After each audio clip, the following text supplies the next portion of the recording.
It started with a feeling, that eerie, gut-wrenching sense that someone was watching me. I work late shifts at a small diner off the highway.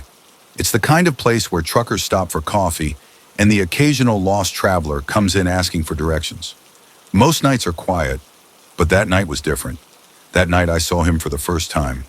He was sitting in an old rusted sedan parked across the street. The headlights were off, but I could see the faint glow of a cigarette in the darkness. At first I thought nothing of it, just another guy waiting for someone. But as my shift went on, he never moved. He never got out of the car. He never turned the engine on. He just sat there, watching. When my shift ended at 2 a.m., I felt uneasy. The parking lot was empty except for my car and his. I tried to ignore him as I hurried to my car, my keys clutched tightly in my hand. As soon as I started the engine, his headlights flicked on. My stomach dropped. I pulled out of the parking lot, watching him in my rearview mirror. He followed.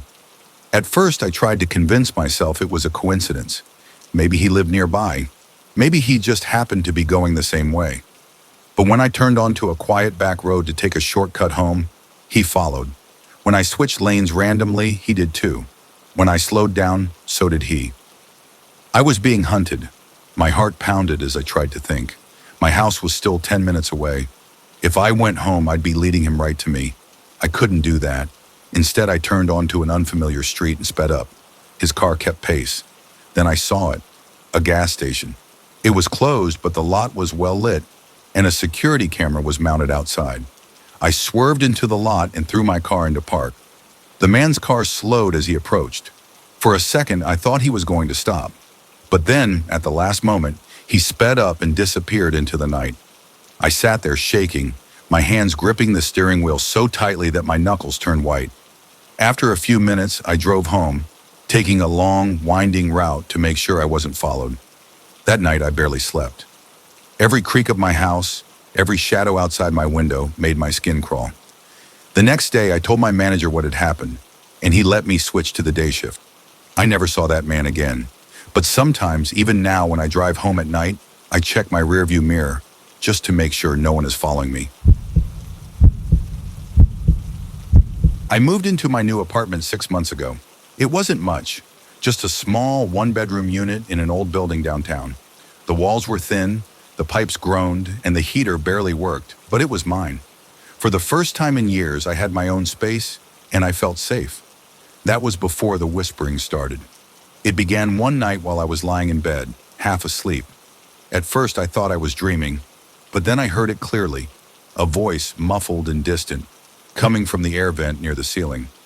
At first, it was too quiet to make out, just a faint murmur, like someone talking to themselves. I sat up in bed listening, my heart pounding. The voice stopped.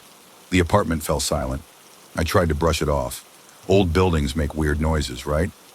Maybe it was just my upstairs neighbor talking on the phone, but something about it made my skin crawl. The next night, it happened again. This time, I heard it more clearly. A deep, raspy whisper slithering through the vent. My breath caught in my throat as I strained to hear. "I see you." I froze. My body refused to move, my mind racing with explanations. Maybe it was a prank.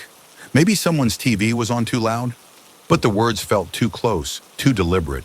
I jumped out of bed, grabbed a chair, and climbed up to inspect the vent. My fingers trembled as I unscrewed the cover, peering inside. Darkness, just a narrow metal shaft leading to the other apartments. But as I leaned in closer, I felt it, a breath. Warm, damp air rushed against my face, as if someone was on the other side, watching. I stumbled back, my heart pounding out of my chest. I wanted to scream, to run, but my legs felt like lead. Then I heard it again, softer this time, like a taunt. "Go to sleep." That night I didn't sleep. I sat in the corner of my room, clutching a kitchen knife, my eyes locked on the vent. The whispering didn't return, but I swore I could feel something watching me. The next morning I told my landlord. He gave me a tired look and muttered something about old pipes making noise. I knew he wouldn't believe me, so I decided to check for myself. I went to the apartment above mine, knocked on the door, and waited. No answer. I asked my other neighbors if anyone lived there. They hesitated, glancing at each other before one finally spoke. That apartment's been empty for months. My blood ran cold. That night, I sealed the vent shut with duct tape. I slept with the lights on. Days passed, and the whispering never returned. But sometimes when I wake up in the middle of the night, I swear I can still feel it. That warm breath against my skin. And I know deep down that whatever was in that vent, it's still watching. I never used to believe in horror stories. They were just tales to scare people. Ghosts, stalkers, monsters in the dark. I always thought they were exaggerated, until it happened to me. I had just moved into a small apartment in a quiet neighborhood.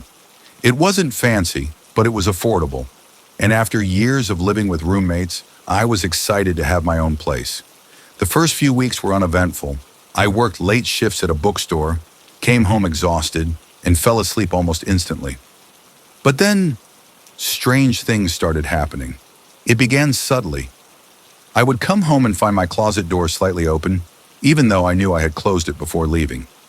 My clothes would be slightly out of place. At first I thought I was just being careless. Maybe I had left it open in a rush. Maybe I had forgotten. But then one night I heard it. I was lying in bed scrolling through my phone when I heard a faint creak. My body tensed.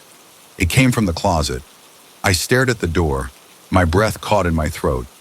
The room was silent except for the faint hum of my ceiling fan. Then another sound, a slow, deliberate inhale. I sat up, my heart pounding so hard I thought it would burst. There was someone inside my closet. I wanted to run, to scream, but I was frozen. My mind raced for an explanation. Maybe it was just my imagination. Maybe it was the wind, the building settling. But deep down, I knew the truth. Then the door moved. Just an inch.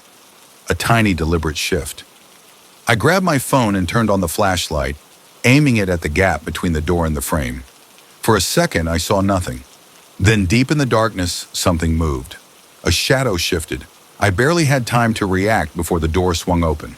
A man stood there, hunched over, his face hidden in the dark. My stomach dropped. He was tall, too tall to have been in there comfortably. His clothes were filthy, his breathing heavy. I screamed. I don't even remember grabbing my keys. I just ran, barefoot, my heart slamming against my ribs. I tore out of the apartment and down the hall, banging on my neighbor's door. The police arrived within minutes. They stormed my apartment, guns drawn. When they pulled the man out, I finally saw his face. His skin was pale, his eyes sunken and wide.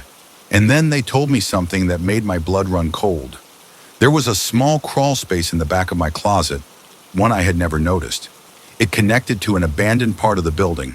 The man had been living there. For how long? No one knew. But when they searched the space, they found something even worse. A notebook. Inside, pages filled with scribbled notes.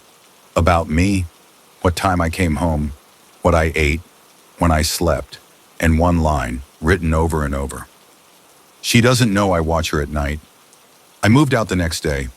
I don't sleep with my closet door open anymore, and I always check inside before I go to bed.